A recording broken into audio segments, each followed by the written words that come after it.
Forbidden by Nandita De Ni Chatterjee.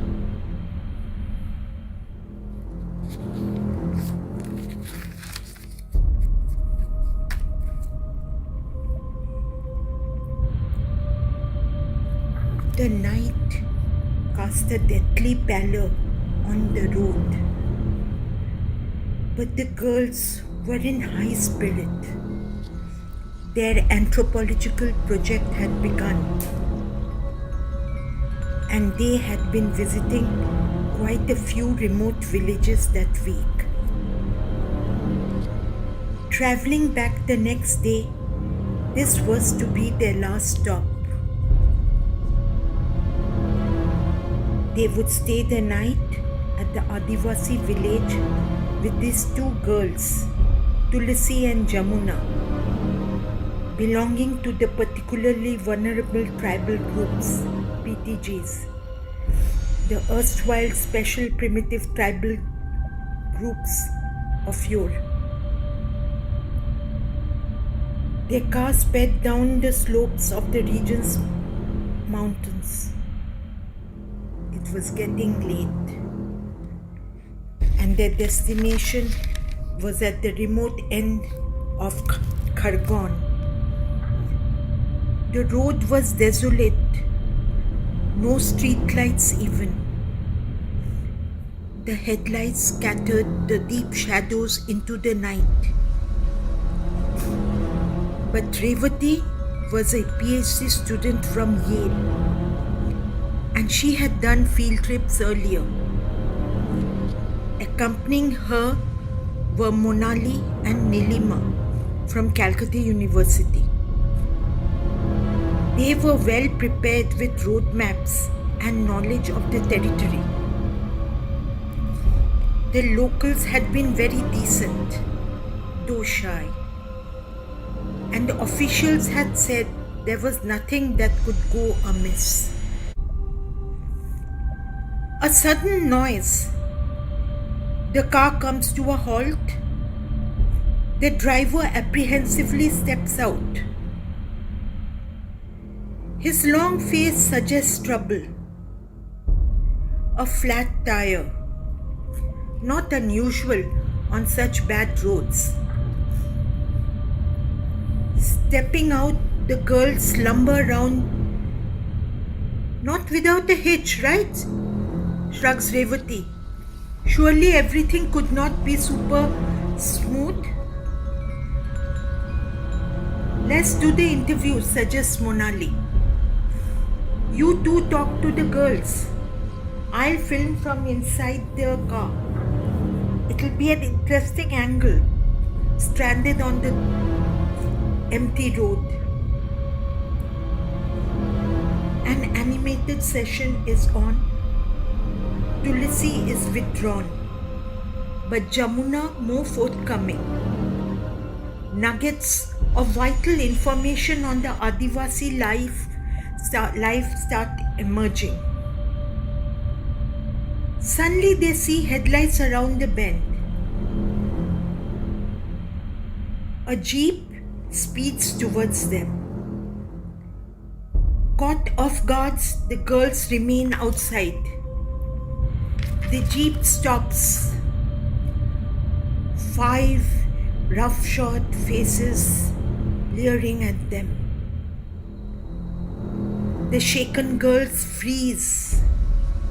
The inebriated men advance. Lunging forward, one tries to grasp one of the Adivasi girls. Screaming at the top of their voices, the girls wildly hit out. Help! Please help! They scream. Suddenly, a black shadow descends from a tree. Shaking like leaves, the girls see the shadow yield a long bamboo stick.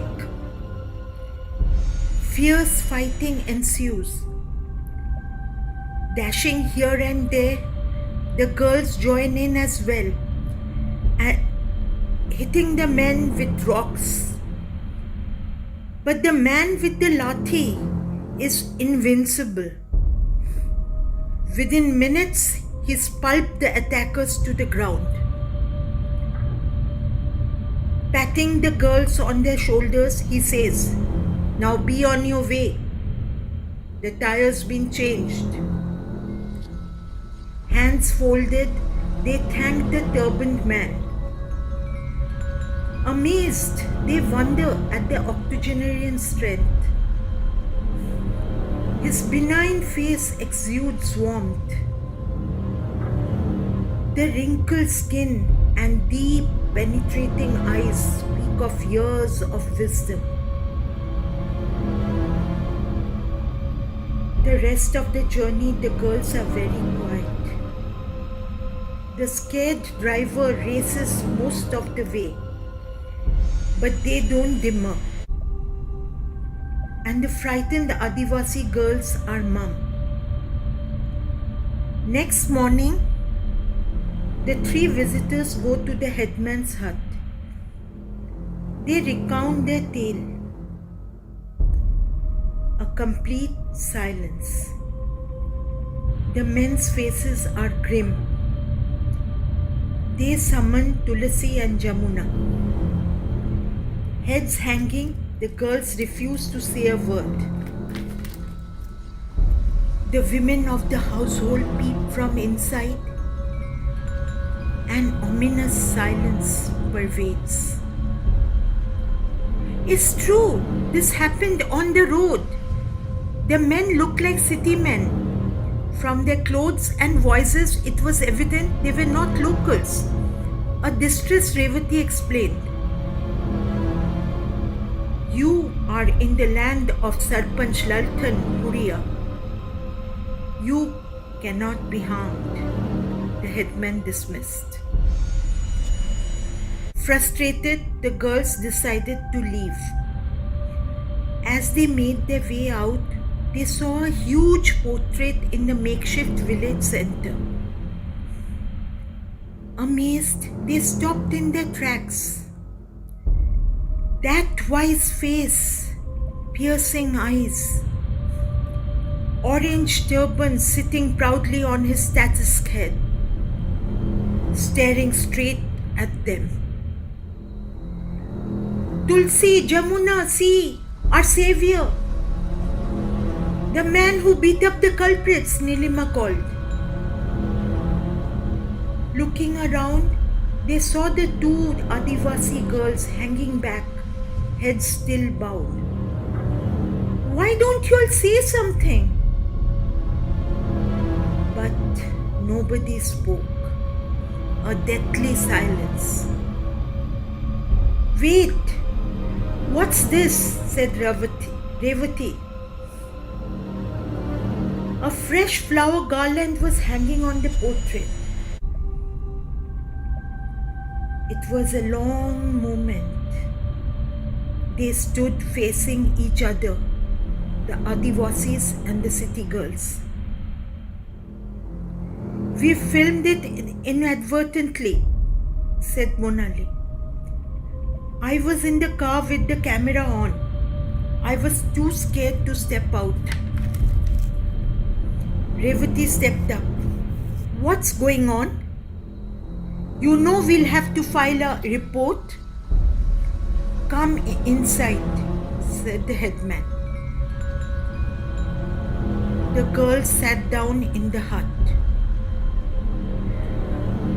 Once upon a time, our village was unknown. The tribal men and women were happy, and women were treated equally and with respect. The whole village drank mahua together and lived on meager means peacefully. But outsiders started preying on us. Our village Sarpanch, Lalthan Bhuria, was an honest, upright man. He and his men protected the village fiercely. No one ever came to harm in our village. He was forbidding and no one ever defied him. People respected him a lot. Where is he now? One of the girls asked. A deafening silence. Well, he died 80 years ago. No, he saved us. He fought like a lion. He put an arm around us. You don't get it. This man in the picture saved us all. Last night. Ask your Adivasi girls. The Adivasi people sitting with them looked at them pitifully, muttering in their old language. No one has ever been harmed in this village in 100 or more years. All women, tribal and others, are safe in his land. The headman stood up. Now you go. Kolkata, a week later. Revati filed her paper. Still incredulous, she put on Monali's captured film again. The headlights of the car. Spotlight on the girls as they quizzed the shy tribals. The ensuing fracas. The men being battered brutally with the bamboo pole. The dark, shadowy road. The lathi being wielded ferociously. The drunkards being felled one by one. But no elderly man visible anywhere. No such person on the road.